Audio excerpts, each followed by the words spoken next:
Today, we're going to explore how language and gender are interconnected. The study of language and gender looks at the way linguistic features relate systematically to the social roles of men and women. It's about understanding how language is used not just to communicate, but to shape and reinforce gender norms that society expects. We also examine how gender identity influences the way we perceive language, meaning how someone's sense of being male or female can affect how we interpret their speech. In the past, research focused on simple correlations, like whether men and women tend to speak differently. But now, the focus has shifted. We're more interested in analyzing how gendered meanings emerge through ongoing conversations and discourse. Modern sociolinguistics sees language as a key tool, one through which we maintain, challenge, or even create new ideas about gender. So, language isn't just a reflection of who we are, it's an active part of shaping gender identities and norms. When we talk about sex, we're referring to the biological categories that are usually considered binary, male or female, based on physical characteristics.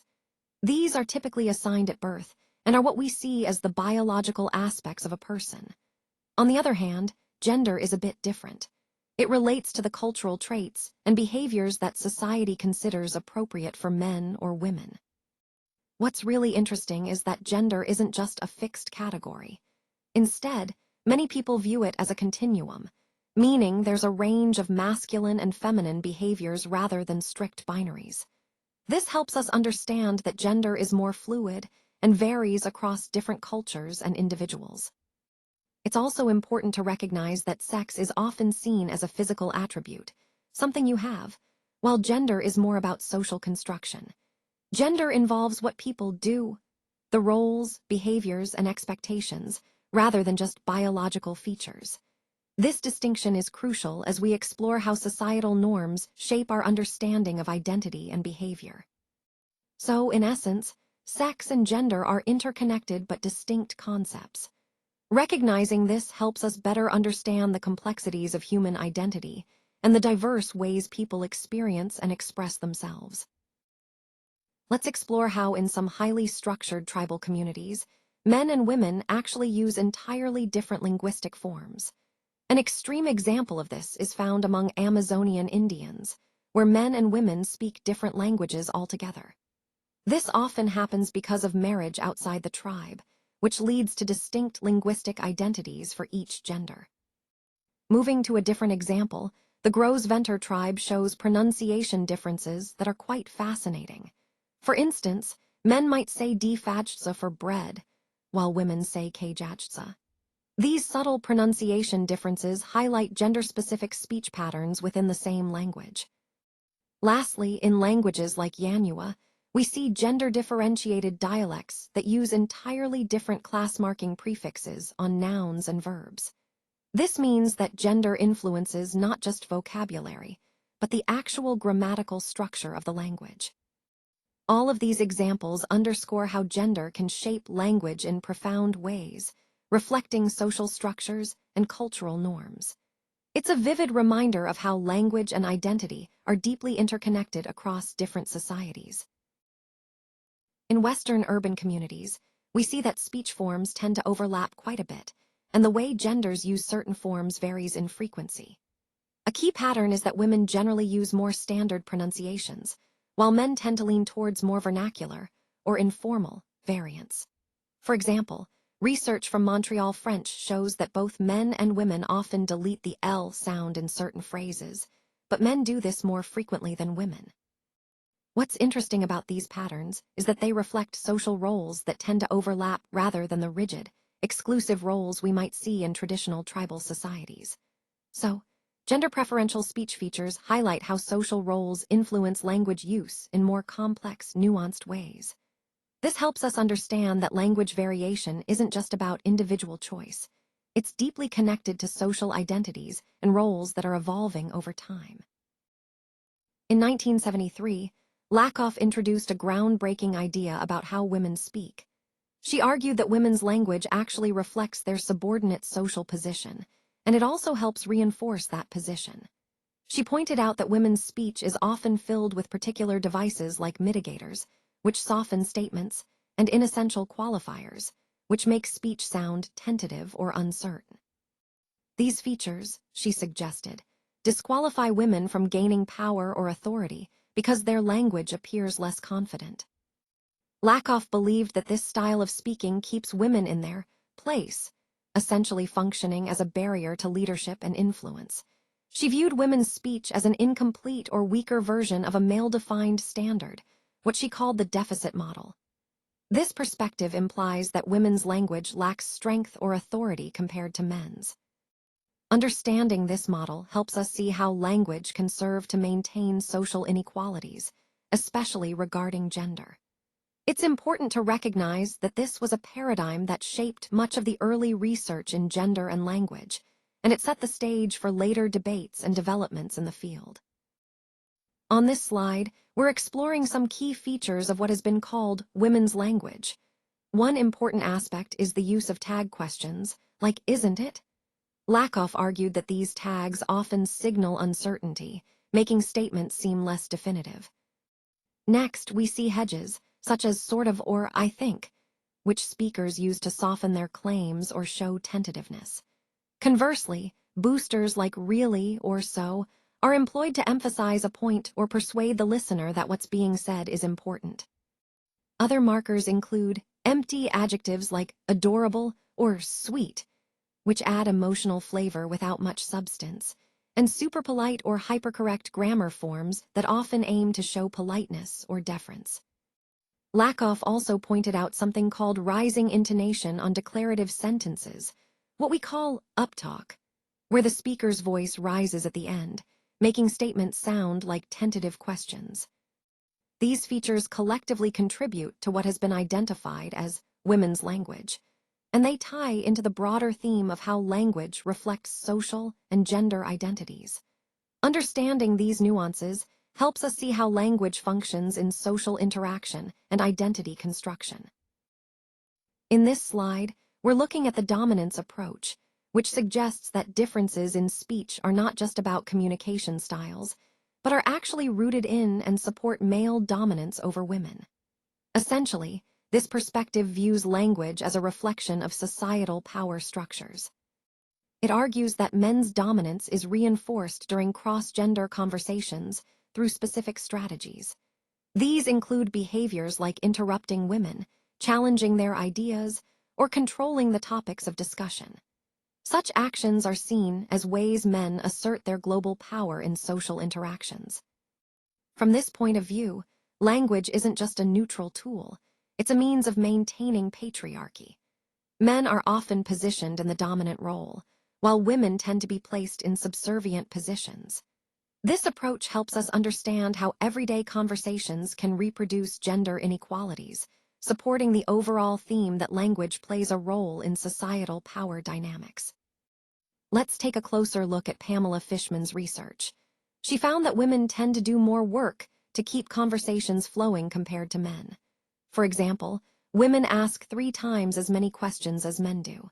These questions act as a way to encourage responses and keep the interaction going. Women also provide more supportive and encouraging feedback, like saying, "me" or "yeah," which shows they're attentive and engaged. On the other hand, men usually produce statements they believe will get responses, but don't often offer the same kind of interactional support, especially when women are talking about their topics. This difference in behavior highlights how women often take on more of the interactional work to maintain conversation, which ties into the broader theme of how communication styles can differ by gender. Understanding these patterns helps us see why conversations can sometimes feel uneven or unbalanced without realizing these underlying dynamics. Let's take a closer look at some interesting research by Zimmerman and West. They found that in mixed-sex interactions, almost all interruptions, about 96%, were made by men. This means men are much more likely to cut off women or steer the conversation in a different direction. Often, men will kill a topic introduced by women, either by giving little or no response or by interrupting with their own ideas. This behavior can be seen as a way to assert dominance in the conversation. Interruptions are not just casual. They are interpreted as a raw display of power that can make the person being interrupted, usually women, feel powerless or less heard. What's really interesting is that research suggests some boys start practicing this strategy of dominating talk at a very early age. They learn that interrupting and controlling conversations can be a way to establish social dominance even before adulthood. This concept of conversational dominance ties into the larger theme of how power dynamics operate in communication. It shows how language can be a tool for asserting authority, often along gender lines, and highlights the importance of being aware of these patterns in our interactions. So this view, which was popularized by Deborah Tannen, suggests that men and women speak differently because they actually live in different subcultures. What does that mean? Well, boys and girls tend to grow up in gender-segregated peer groups, which develop their own unique ways of communicating. As a result, they learn different conventions for verbal interaction, kind of like speaking different dialects within the same language. Now, when men and women talk across these differences, it's often compared to cross-cultural communication. Even though they might be using the same words, they often mean different things because their communication styles are shaped by these separate social environments. An important point here is that many conflicts or misunderstandings in conversations are not usually about someone trying to exercise power or be deliberately hurtful. Instead, they often stem from unintentional miscommunications, people simply not understanding each other's conversational norms. This idea really ties into the overall theme of the presentation, which is about understanding how gender influences communication styles and why recognizing these differences can help us improve our interactions. Let's explore how Tannen characterizes the different communication styles between women and men. She suggests that women tend to engage in what's called rapport speaking. This style is all about establishing intimacy and building consensus. It's about connecting on a personal level. On the other hand, men generally favor report speaking. This approach is more about maintaining independence, asserting status, and demonstrating knowledge, especially in public settings.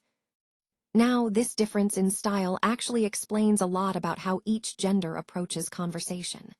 For men, conversation can often feel like a contest, something to win or lose, where the goal is to preserve their independence and avoid failure. Women, however, tend to see conversation as a way to build community and avoid isolation. For them, the social connection is the priority.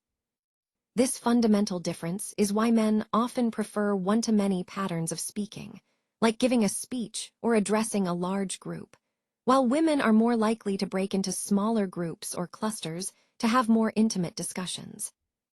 Understanding these conversational goals helps us see why communication styles differ so much and highlights the importance of adapting our approaches depending on the context.